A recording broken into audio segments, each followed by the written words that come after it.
جیسے کہ مرکزیہ کے جو ہوٹل ہیں ان میں اکثر بیڈ کی پاؤں والی ڈائریکشن حرم یا مسجد نبوی کی طرف ہوتی ہے. ہاں جی، میں آپ کو بتاؤں پہلی بات یہ ہے کہ ایک چیز ہے تقویٰ، ایک ہے فتویٰ. فتوے میں تو کسی کے نزدیک قبلہ رخ پاؤں کرنا گناہ نہیں ہے. میرا ایک یوٹیوب پہ کلپ ہے قبلہ کی طرف تھوکنا، ٹھیک ہے، یہ آپ یوٹیوب پہ لکھیں تو میں نے اس میں تھوکنے کا مسئلہ، پیشاب کا مسئلہ بتایا. پیشاب کرنا قبلہ رخ حرام ہے. اس میں دو موقف ہیں محدثین کے. ایک کا موقف یہ ہے کہ اوپن ایئر میں حرام ہے، کنٹرول انوائرمنٹ میں جائز ہے، یعنی اگر کمرہ جو ہماری کنٹرول انوائرمنٹ ہوتی ہے. دوسروں کا موقف ہے کہ نہیں مطلقاً، میرا بھی ان کے ساتھ ہے اور میں نے دلیل دی ہے کہ ابو ایوب انصاری رضی اللہ تعالیٰ عنہ یا سعد ابن ابی وقاص ابو ایوب تھے جو مصر گئے تو انہوں نے کہا میں تمہارے ٹوائلٹس کا کیا کروں، بخاری مسلم میں آتا ہے یہ سارے قبلہ رخ بنے ہوئے ہیں تو مجھے ٹیڑھے ہو کے بیٹھنا پڑتا ہے اور پھر میں اللہ سے معافی بھی مانگتا ہوں. تو اگر کوئی ٹوائلٹ بنے ہوئے ہیں ادھر ٹیڑھا ہو کے بیٹھے، ہم لوگ تو پہلے اس چیز کا اہتمام کرتے ہیں. رہا پاؤں کرنے کا مسئلہ، پاؤں کے بارے میں کوئی حدیث نہیں ہے. تھوکنے کے بارے میں ابو داؤد میں ہے کہ ایک شخص نے قبلہ رخ تھوکا تھا، نبی علیہ السلام نے اس کو امامت سے ہٹا دیا تھا. ٹھیک ہے، تھوکنا منع ہے، پیشاب کرنا منع ہے. پاؤں قبلہ رخ کرنا اس کے بارے میں کوئی حدیث نہیں ملتی، لیکن مزاج رسول سے یہی لگتا ہے کہ یہ بھی منع تو ہم نہیں کہتے لیکن پسندیدہ نہیں ہے. اور وہ آپ کبھی عربیوں کو دیکھیں نا، تراویح کے بعد سلام پھیر کے سیدھی ٹانگیں ایسے کعبے کی طرف کر لیتے ہیں وہ. اور میں تک ایک بندہ کہتا ہے یار اسی تو ایڈی دور نہیں کرتے ایتھے بیگے میں کرتے ہیں. ٹھیک ہے، تو وہ بات تو ٹھیک ہے کہ یار اس طرح کرنے کی ضرورت کیا ہے، آپ نے خام خواہ اپنے لیے ازمائش ڈالی ہوئی ہے.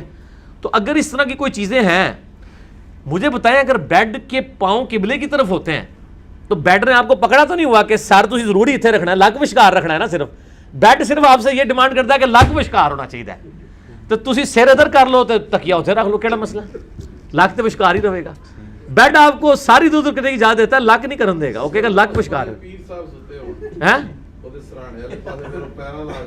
نہیں پیر صاحب اگر سرانے ستے ہوئے نے تو اللہ تو بندے پھر تو تمہیں بیڈ اتنے سونے نہیں چاہیے، زمین اتنے سو تو پھر جس پاس مرضی لات کر لو. اچھا یہ جو ایک بات مشہور ہے کہ قبلہ کی طرف اگر ہو نا پاؤں تو اس کو جگا دیں، تو اگر کسی کی طرف کسی کے قطب ستاری کی طرف ہو تو جھوٹ ہے. میں نے اسی کلپ میں بتایا کہ بھی قطب ستارے کی کوئی اس طرح کی وقت نہیں آئی ہے. انہوں نے وہ غوث قطب ابدال کی وجہ سے قطب سمجھ لیا اس کو.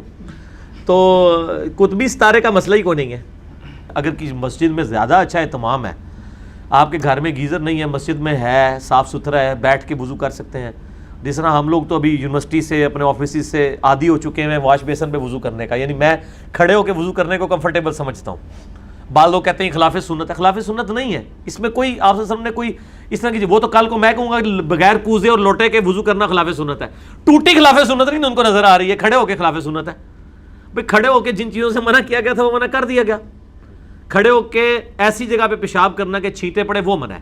اگر آپ کے اوپر چھینٹے نہیں پڑتے یا غسل کے دوران کھڑے ہو کے پیشاب کرتے ہیں اور بعد میں اپنا جسم دھو لیتے ہیں تو کھڑے ہو کے پیشاب کرنا بھی سنت ہے. بخاری میں حدیث ہے، امام ترمذی نے باب باندھا ہے کہ کھڑے ہو کے پیشاب کی ممانعت، اس کے بعد انہوں نے باب باندھا ہے کہ اس کی رخصت، مرد کے لیے کھڑے ہو کے پیشاب کرنا بھی سنت ہے اگر اس کے جسم کے اوپر چھینٹے نہ پڑے، یعنی بلندی سے وہ نیچے کی طرف. نبی علیہ السلام نے خود کیا مرد کے لیے، عورت کے لیے تو ظاہر ہے پاسبل نہیں ہے. اچھا واش روم میں جتنی دفعہ بھی جائیں، چاہے حاجت کے علاوہ کسی کام بھی جائیں، تو اس میں جاتی دفعہ اور نکلنے کے بعد دعا جو ہیں وہ پڑھنی ضروری ہے اور ان کا اچھا ہے فائدہ؟ نہیں، صرف جب آپ پیشاب کے لیے جائیں گے پھر ہی دعا مانگیں گے نا، اس کے علاوہ نہیں. اور اگر آپ کا ٹوائلٹ اور واش روم اکٹھا ہے تو اس میں یاد رکھیں جس سیٹ پہ آپ بیٹھتے ہیں نا صرف وہی ٹوائلٹ ہے، اس کے ساتھ جو باقی باتھ روم ہے نا وہ واش روم ہے. وہاں آپ کلمہ بھی پڑھ سکتے ہیں، وہاں بسم اللہ بھی پڑھ سکتے ہیں، وہ پاک جگہ ہے. ایون آپ ٹوائلٹ کے دروازے سے اندر جا کے اس سیٹ پہ بیٹھنے سے پہلے دعا پڑھ سکتے ہیں. یہ تو ہم نے دونوں چیزیں اکٹھی کر دی ہیں نا. پہلے تو یہ بھی نہیں ہوتا تھا، پہلے تو صرف 2 اینٹیں ہی ہوتی تھیں نبی علیہ السلام کے مبارک زمانے میں.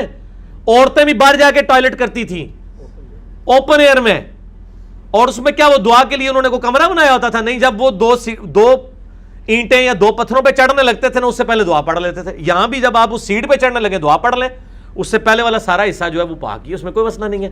اور آپ کیونکہ وہ جنات کا اماج گاہ ہے. صحیح بخاری میں حدیث ہے، اللہم انی اعوذ بک من الخبث والخبائث، اے اللہ میں شریر جنوں اور جنیوں سے تیری پناہ میں آتا ہوں. ٹھیک ہو گیا؟ تو اس اعتبار سے آپ ٹوائلٹ میں وضو کرنا سنا ہے کہ وہ اس میں وہ کہتے ہیں جو اپنا ذہن ہے نا اس کا وہ کمزور ہو جاتا ہے. یہ مجھے پتا ہے صوفیوں کی روایتیں ہیں کہ جو جو اس کے بعد وہ کہتے ہیں ٹائلٹ والی جگہ پہ غسل کرنے سے بھی عقل زائل ہونے کا خدشہ ہے.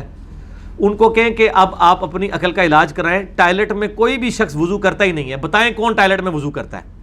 آپ نے جس کو ٹائلٹ ڈکلیئر کر دیا اسے ٹائلٹ تو نہیں ہو جانا. ٹائلٹ شریعت کی روح سے صرف وہ سیٹ ہے WC اور وہ کمبورڈ ہے جس پہ آپ بیٹھتے ہیں, اس کے باہر جتنی جگہ وہ ٹائلٹ نہیں ہے. اگر کہیں وہ بھی ٹائلٹ ہے, ہم نے ڈکلیئر کیا ہوا, آپ کے ڈکلیئر کرنے سے تو نہیں ہوگا. ان کو پوچھے کہ نبی علیہ السلام کے مبارک زمانے میں تو صرف 2 اینٹوں اور پتھروں میں بیٹھتے تھے, تو ٹائلٹ پیچھے سے سٹارٹ ہوتا تھا, اوپن ایئر میں بیٹھ کے کرتے تھے, تو وہ تو پھر سارے ہی ٹائلٹ ہو گیا. ٹھیک ہے نا, یہ بات بالکل غلط ہے. تو وہ کوئی عقل نہیں زائل ہوتی ہے اس جگہ پہ, اور اس جگہ بیٹھ کے کوئی بھی نہیں وضو کرتا. میں نے آج تک کوئی بندہ نہیں دیکھا کہ WC کی سیٹ پہ بیٹھ کے وضو کر رہا ہوں. وہ لادہ سے وہ لگا ہوا ہوتا ہے واش بیسن, تو اس میں شمار ہی نہیں ہوتا. یہ میں آلریڈی کئی بار ڈسکس کر چکا ہوں. ہاں جی, کیا وہ لوگ پڑھ لکھ گئے ہیں مرزا صاحب, پڑھ لکھ گئے لوگ.